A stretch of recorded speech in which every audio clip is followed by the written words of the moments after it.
توانائی دیتی ہے, پورا مضمون باندھا ہے. اعلیٰ حضرت کہتے ہیں بہروپیہ تھا, مداری, روپ بدل بدل کے دکھایا کرتا تھا, بادشاہوں سے انعام لیتا تھا. ایک دن اورنگزیب عالمگیر کے پاس آ گیا, کہنے لگا میں روپ بدلوں گا, اگر آپ پہچان نہ سکے تو میں انعام لوں گا. آپ نے فرمایا میں کوئی ایسے ویسا بادشاہ نہیں, کہا مجھے دھوکہ دینا مشکل ہے. کہا نہیں میں روپ بدلوں گا. حضرت اورنگزیب عالمگیر بڑے نیک بادشاہ گزرے, بڑے پرہیزگار. وہ بہروپیہ کہنے لگا میں روپ بدلوں گا, آپ نہیں پہچان سکیں گے. فرمایا چل جتنا تیرے اندر زور ہے لگا لے. حضرت نے اعلان کیا کہ میں نے فوجی بھرتی کر دیں, 2 ماہ کے بعد ٹیسٹ ہوگا. وہ 2 مہینے دوڑتا رہا, رنگ روپ بناتا رہا, آیا ٹیسٹ دینے, 2-3 سپاہیوں کا امتحان لیا. اس کی باری آئی تو 10 روپے دیے, کہنے لگے تیرے آنے جانے کا کرایہ میں نے تجھے پہچان لیا ہے. کچھ دنوں کے بعد جانے لگے سفر پر, تو بھکاری آ گئے خیرات مانگنے. اس نے بھی سارے منہ پر سیاہی مال لی, کپڑے پھاڑ لیے, سر کے بال مڈا لیے, پگے تک کٹا لی, بدرنگ ہو کے آیا.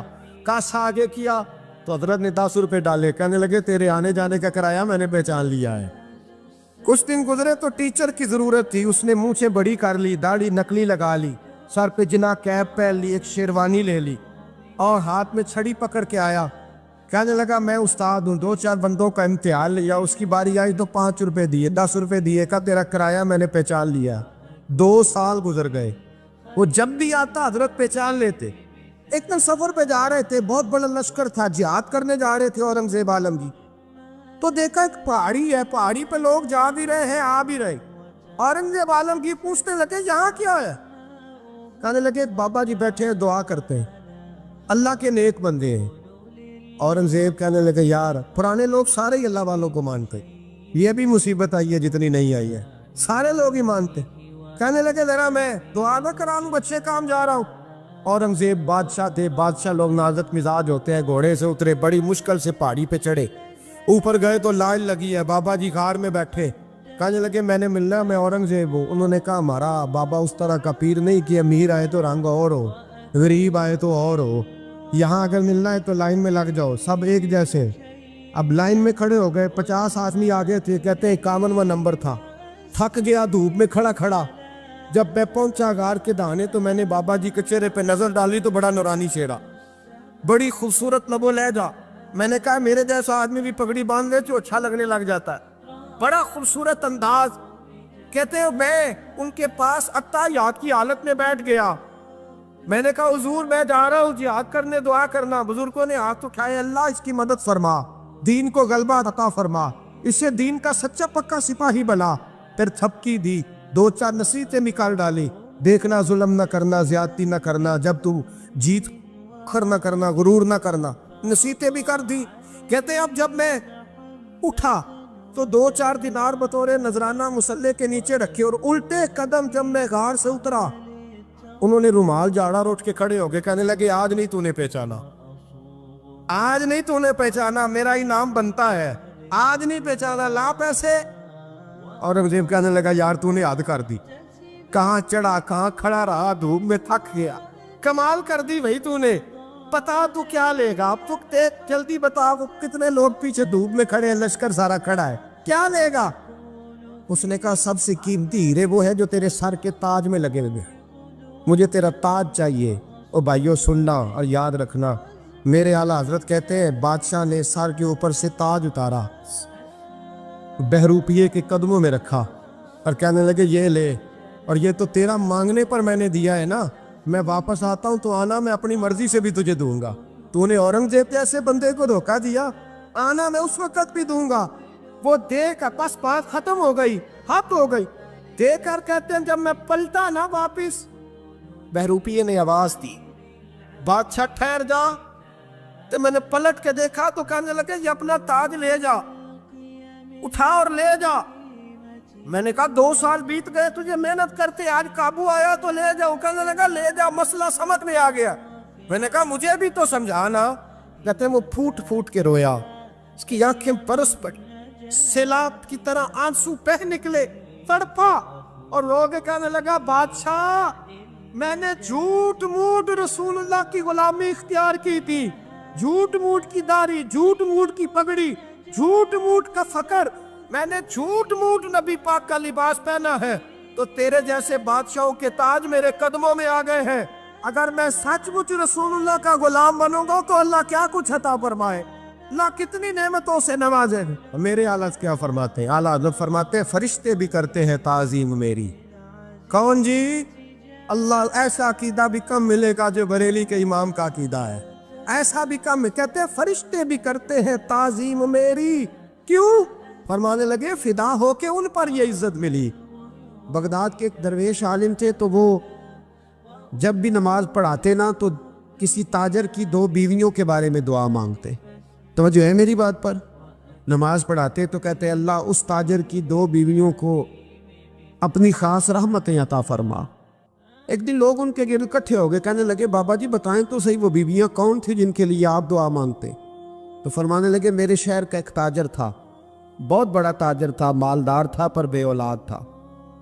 اسے بغداد سے ملک شام جانا پڑتا تھا تجارت کرنے، اور کئی مہینے اسے شام کے ملک میں رہنا پڑتا تھا۔ اس نے اس طرح کیا کہ وہاں بھی ایک شادی کر لی۔ توجہ ہے نا میری بات پر؟ کیا کر لیا اس نے؟ دوسری شادی کرنا مرد کے لیے جائز ہے، تیسری کرنا بھی، چوتھی کرنا بھی بھیا کے وقت، مگر اگر انصاف کر سکے تو۔ اگر چاروں میں ہم نہ آدھا مسئلہ سنتے ہیں اور آدھا ہی بیان کرتے ہیں، اگر انصاف نہ کر سکے پھر اس کے لیے 4 جائز، پھر وہ ایک ہی رکھے گا۔ تو عزیز دوست دوسرا نکاح کر لیا، شادی ہو گئی۔ اب وہ وہاں کچھ زیادہ وقت گزارنے لگا، مالدار آدمی تھا، بیوی کو مکان بھی لے کے دے دیا۔ اب وہ دیر سے آتا واپس، اور جب آتا بھی تو اس کے وہ والے انداز نہ ہوتے جو پہلے ہوا کرتے تھے۔ اب بیوی سے بڑا جاسوس بھی کوئی نہیں ہوتا، اس کو تو پہلے پتہ چل جاتا ہے کہ ماجرا کیا ہے، اسے بڑی خبر ہوتی ہے۔ تو اس نے محسوس کر لیا کہ بدلے بدلے سے میری سرکار نظر آتے۔ وہ کہنے لگی اب کہ جب آتا جاتا ہے تو اس کے حالات کچھ بدلے بدلے سے ہیں، ماحول کچھ اور ہے۔ اس نے ایک بوڑھا آدمی جو اس کا عزیز بھی تھا اور سمجھدار بھی تھا اس کو تیار کیا۔ کہنے لگی اب کہ جب ملک کے شام جائے نا تو اس کا پیچھا کرنا اور خبر کرنا کہ کہاں رہتا ہے، کہاں جاتا ہے، کیا کرتا ہے۔ وہ بوڑھے بزرگ جو تھے وہ خاتون کے کہنے پر کچھ اس نے کرایہ بھی دیا۔ وہ اس تاجر کے پیچھے گئے اور واپس آ کے خبر دی۔ کہنے لگے کہ یہ تو 2-3 سال بیت گئے، اس نے وہاں بھی شادی کی ہوئی ہے، تجھے بتایا ہی نہیں۔ بی بی بڑی سمجھدار تھی، حوصلہ مند، زیرک، اس نے شور نہیں مچایا۔ اس نے کہا کہ میں نا اب جب آئے گا نا تو طریقے سے بات کروں گی اور پوچھوں گی کہ ایسا کیوں کیا۔ اور یہ بھی اس نے آ کے بتایا کہ اگر تیرے ساتھ نکاح کے بعد اسے اولاد نہیں ملی تو اولاد وہاں بھی کوئی نہیں، یہ مکمل تفصیلات۔ اب جب اس دفعہ خامند آیا تو آتے ہی وہ بیمار ہو گیا، کمزور ہونے لگا۔ اب خاتون نے مناسب نہیں سمجھا کہ آتے ہی دڑام سے میں اس کے سر پر یہ ٹھوڑ دوں کہ تو نے نکاح کیا ہوا ہے اور مجھے بتایا نہیں۔ وہ ذرا تسلی میں رہی، کچھ وہ بیمار تھا، حوصلہ رکھا، خدمت کرتی رہی۔ کچھ دن گزرے تو وہ تاجر انتقال کر گیا، فوت ہو گیا۔ اب راز کھل نہ سکا، عدت گزاری، اور جب سارا مال جمع کیا نا تو اشرفیوں کی بوریاں بھر گئی۔ سارا مال اس بی بی کا، 4 بوریوں میں اشرفیاں، 4۔ یہاں تو پیٹ کا دوزخ ہے، معاذ اللہ، بھرتا ہی نہیں۔ حل من مزید، حل من مزید۔ وہ جو کہتے تھے نا کہ بس باہر چلا جاؤں اور باہر میں کچھ تھوڑے سے پیسے کما کے 2-3 سال میں لوٹ آؤں گا، پھر یہاں آ کے کوئی کاروبار کروں گا، وہ گئے ہیں تو واپس نہیں آئے۔ وہ جو کہتے تھے نا بس میں نے اتنا سا کاروبار کرنا ہے کہ مکان بن جائے، انہوں نے 4 مکان بھی بنا لیے ہیں، لیکن بریک حل من مزید کی دوڑ ہے۔ اب 4 بوریاں اس عورت نے چھپائے رکھی، کوئی بندہ نہیں جانتا بغداد میں کہ ملک کے شام میں تاجر کی دوسری بیوی بھی ہے۔ جب وہ فارغ ہوئی تو اس نے اس بوڑھے جاسوس کو پھر بلایا اور 2 بوریاں اونٹ پہ رکھی، خود بھی ساتھ بیٹھی اور ملک شام گئی۔ اللہ اکبر۔ وہ بزرگ کہتے ہیں میں ایسے نہیں دعا کرتا۔ اس کو جا کے کہنے لگی میں اکیلی وارث نہیں ہوں، آدھے کی وارث تو بھی ہے، میں اکیلی وارث نہیں، یہ تقسیم وراثت ہے، آدھی کی وارث تو بھی ہے، تو رکھ اپنے پیسے، مجھے پتہ ہے اس نے نکاح کیا تھا پر مجھے بتایا نہیں تھا، تو رکھ اپنے پیسے، میں تجھے دے رہی ہوں، آدھے تیرے ہیں آدھے میرے ہیں۔ اس نے نظر اٹھائی تو رو پڑی، کہنے لگی نہیں اب یہ سارے تیرے ہی ہیں۔ اگر تو اللہ سے ڈرتی ہے تو میں بھی رب سے ڈرتی ہوں، اگر تو مصطفیٰ کریم کا کلمہ پڑھتی ہے تو میں بھی اسی نبی کی ماننے والی ہوں۔ کہا بات کیا ہے، میرا کیوں ہے سارا؟ تو وہ خاتون کہنے لگی وہ 2 سال 3 سال سے میرے ساتھ نکاح تھا اور اس نے بتایا تھا مجھے کہ میری بیوی بھی ہے، اور میں غریب تھی تو میرے والدین کو بھی بتایا تھا کہ میری دوسری شادی ہے۔ یہ مکان اس نے مجھے لے کے دیا تھا، میرے تمام اخراجات وہ پورے کرتا تھا، نان و نفقہ کا خیال رکھتا تھا، لیکن اب کہ جب وہ آیا تو وہ بیمار تھا۔ اس نے مجھے بتایا کہ مجھے طبیب نے بتایا ہے کہ میں شدید بیمار ہوں، شاید بچ نہ سکوں۔ تو کہنے لگی وہ مجھے کئی لاکھ روپے بھی دے گیا اور جاتے دفعہ مجھے طلاق بھی دے گیا، فارغ کر گیا۔ کہنے لگا تو جہاں چاہے میرے بعد نکاح کر سکتی ہے، اور کہنے لگا میں چاہتا تھا پہلی بیوی کو بتا دوں، موقع نہیں بنا اور اس کا دل نہ ٹوٹے، بتا نہیں پایا، لہذا وہ مجھے ڈھیر سارے پیسے دے چکا ہے، سارا میرا حصہ مجھے پہلے سے دے چکا ہے۔ میری بہن اب یہ 4 بوریوں میں سے 2 میری نہیں بلکہ 4 کی 4 ہی تیری ہے، تو ہی اس کی حقدار ہے۔ تو بزرگ کہتے ہیں مجھے بتاؤ جن کے اندر اس قسم کے تقوی کی جھلک ہو ان کے لیے ہر نماز کے بعد دعا مانگنی چاہیے کہ نہیں مانگنی چاہیے؟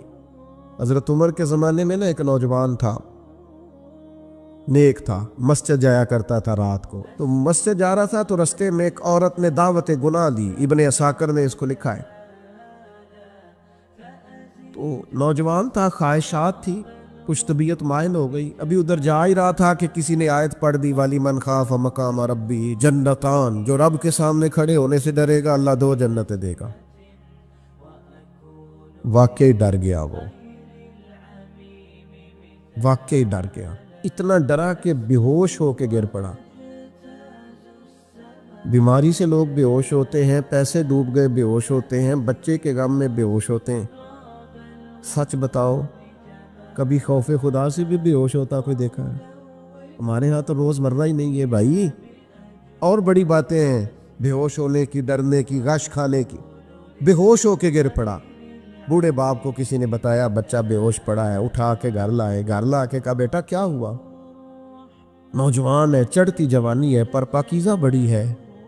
کہنے لگا ابا جی گناہ کی طرف چلا گیا تھا پر میں نے آیت سن لی جو اللہ کے سامنے کھڑے ہونے سے ڈرے گا رب 2 جنتیں دے گا، میں ڈر گیا تھا، رب واقعی 2 جنتیں دے گا۔